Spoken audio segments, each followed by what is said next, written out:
पाणी झिजू झिजू संसाराचा गाडा हाकला वटामंदी हसू जरी कनावाकला घडीभर तू थांब जरा ऐक त्याची धापर लई अवघड हाय गड्या उमगाया बापर उमगाया बापर मुकी मुकी माया त्याची मुकी घाल मेल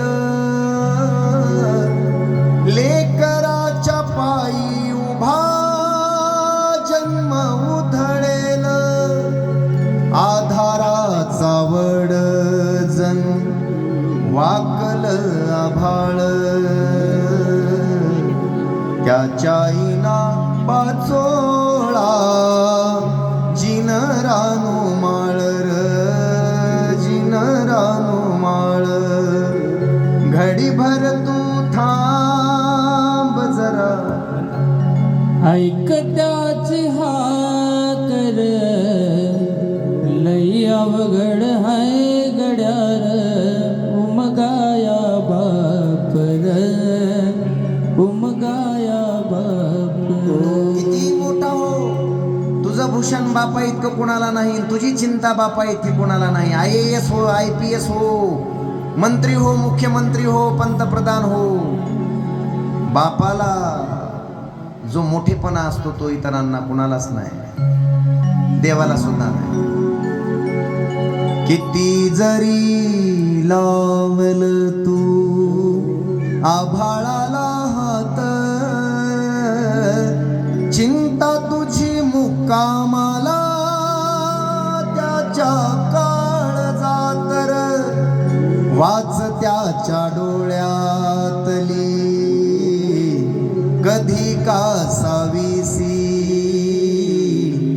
तुझ्या पायी राबन बी हाय त्याची खुशी र हाय त्याची खुशी घडीभर तू थांब जरा ऐक त्याची धापर लई अवघड हाय गड्या उमगाया बापर उमगाया बापर उमगाया बापर उमगाया बापर लय अवघड बाप कळणं आहे तोपर्यंत बाप कळावा बाप जिवंत आहे तोपर्यंत बाप कळावा त्याला माणूस म्हणावं बाप जिवंत आहे तो रे लेकीला बाप कळावा त्या पोराला बाप कळावा मेल्यानंतर तो उपयोग नाही तो बाप रामाचा असला काय तो आपला असला काय कोणाचा आहे असू द्या लय कष्ट आहेत बापाच्या जीवनात फार कष्ट आहे पण अलीकडे लोकांनी बाप जरा बाजूला ठेवला बाप कळत नाही ते शिकवणार पवित्र ग्रंथ आहे रामकथा रामासारख्याची चिंता काळजी बापाला रडतायत दशरथासारखा राजा रडतोय माहित आहे सगळ्यांना हे ब्रह्मवृंद हो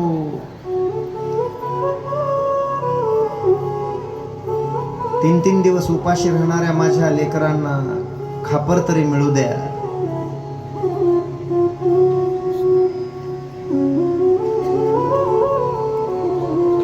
त्यांना ना शाळा ना त्यांची मौज ना त्यांना भीक मागू दिली जाते त्यांची सावली अंगावर पडली तर इंद्रायणीचं स्नान करतायत हे लोक काय दोष माझ्या लेकरांचा हे ब्रह्मवृंद हो मला न्याय द्या माझ्या लेकरांना जगता यावं रात्र रात्र झोप नाही हो माझ्या डोळ्याला, माझ्या लेकरांचा छळ बघून. माझी चूक असेल तर मला कबूल आहे. हॅलो, कबूल आहे. त्याची शिक्षा मला द्या हो, माझ्या लेकरांना नको.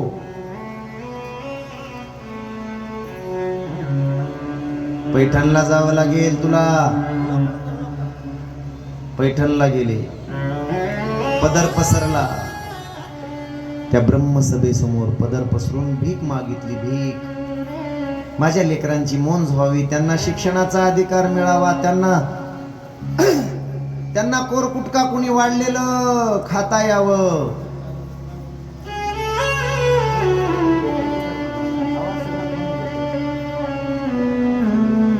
छान लावले, सिस्टीम गोड, एक नंबर.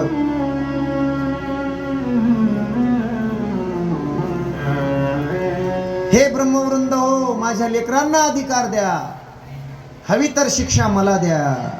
आणि पसरलेला तो उपरण्याचा पदर जगाला नाही आठवत, फक्त ज्ञानोबा राय दिसतात जगाला.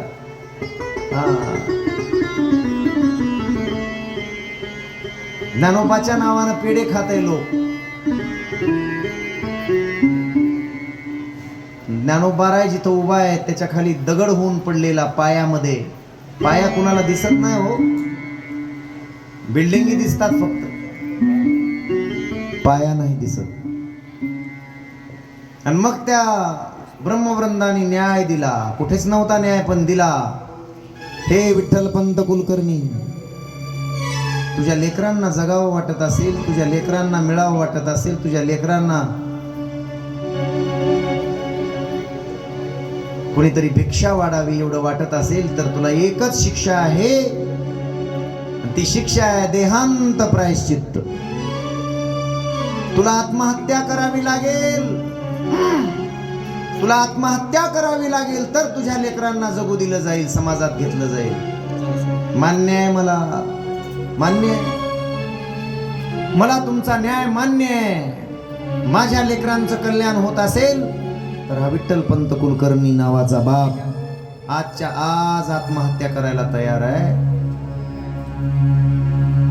ज्ञानोबारायांच्या इमारतीचा पाया म्हणजे विठ्ठलपंत कुलकर्णी आहे. जर विठ्ठलपंतांनी आत्महत्या केली नसती तर समाजानं ज्ञानोबारायावर यूज दिले नसते. बाप हा आपल्या इमारतीचा पाया आहे, तो दिसत नाही, पण तुमच्या इमारतीचं अस्तित्व त्याच्यावर अवलंबून आहे.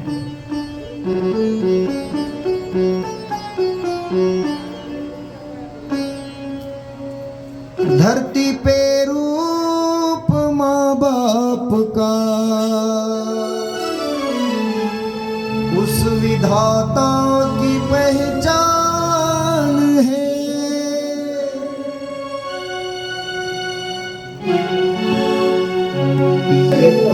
आणि भरपूर संस्काराने वागला, वेल कल्चर आहे, वेल एज्युकेटेड असं होऊन जर राहिला तर तुमच्यापासून समाजाला दुःख होणार नाही, तुमच्यापासून कुठल्या घराला त्रास होणार नाही, आणि तुमच्यापासून देशाला त्रास होणार नाही. तुमच्यामुळे आईच्या वडिलांच्या डोळ्यात कधीच पाणी येणार नाही, ही शपथ घ्यायची तुम्ही असं वागायचंय की आईचं वडिलांचं दुःख पळून गेलं पाहिजे, आणि कधीच आपल्यापासून आई वडिलांना त्रास होणार नाही, दुःख होणार नाही, आणि लोकांपुढे आई वडिलांचा अपमान होणार नाही. तुमच्या वागण्याने आपले आई वडील त्यांची कीर्ती होईल आणि लोक त्यांचं नाव घेतील.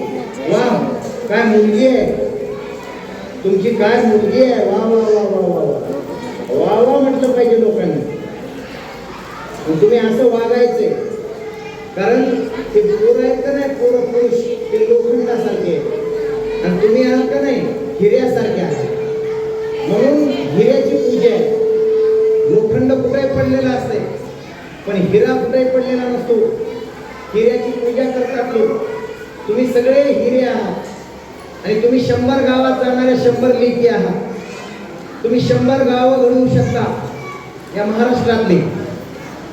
100 गावामध्ये तुम्ही जाणार आहेत पुढे, तुम्हाला नोकरी लागेल, तुमचं लग्न होईल आणि त्यावेळी तुम्ही वेगवेगळ्या गावात असाल. तेव्हा रायवाडीचं नाव महाराष्ट्रातल्या 100 गावामध्ये गेलं पाहिजे. आणि ती तिथल्या लोकांनी मला पाहिजे. मुलगी असावी तर रायवाडी सारखी, म्हणजे रायवाडीकरांसारखी. म्हणून तुमची पूजा करून आज तुमच्यावर मी जबाबदारी टाकतोय आणि शपथ घ्यायला लावतो तुम्हाला. शपथ मी म्हणेल माझ्या मागं म्हणायचं आणि तसंच वागायचं. खूप शिकायचं. पहिली गोष्ट भरपूर शिक्षण घ्यायचं आणि शिकून अधिकारी व्हायचं. आणि त्या दिवशी आठवायचं, त्या दिवशी आठवण करायची की गदेच्या महाराजांनी आपली पूजा केली होती. आणि मग तुमच्या गाडीत बसवून मला कीर्तनाला द्यायचं. तुम्ही अधिकारी व्हायचं, डॉक्टर व्हायचं, इंजिनियर व्हायचं. तुम्ही अधिकारी होऊन मला गाडीत बसून मग कीर्तन ठेवायचं. हा, तिथं अशी पूजा घ्यायची तुम्ही. आपण पूजा घ्यायची ना, हा आदर्श जगासमोर जाऊ द्यायचा. म्हणून आज ती तुमची फुलांनी, तुळशीच्या मंजुळांनी तुमची पूजा मांडलेली आहे. आता तुम्ही शपथ घेणार आहेत, माझ्या मागे म्हणणार आहेत, हात जोडा सगळे.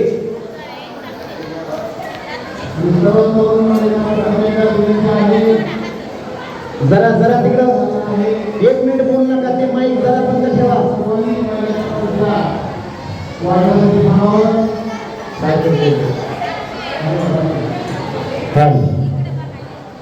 सगळ्यांनी शपथ घेणार ना. सुरदास महाराजांनी तुमच्यावर कृपा करावी. तुम्ही शिक्षणात खूप पुढे जावं, तुम्हाला मोठमोठ्या नोकऱ्या लागाव्या, तुम्ही कारमध्ये फिरावं प्रत्येकाने आणि सगळ्यांना आनंद द्यावा, म्हणून ही शपथ आहे. म्हणा, आज मी शपथ घेते की संत सूरदास महाराजांच्या पवित्र मंदिरात श्रीराम कथेत माझी पूजा झाली आणि महाराजांनी माझ्यावर जबाबदारी टाकली. म्हणून मी शपथ घेते, माझ्या वागण्याने, माझ्या बोलण्याने माझ्या आई वडिलांना मी सुख देईन, कधीच त्यांचा अपमान करणार नाही. आई वडिलांना, मोठ्या माणसांना कधीच परत बोलणार नाही. माझ्या तोंडातून कधी कुणाला घाणेरड्या शिव्या देणार नाही.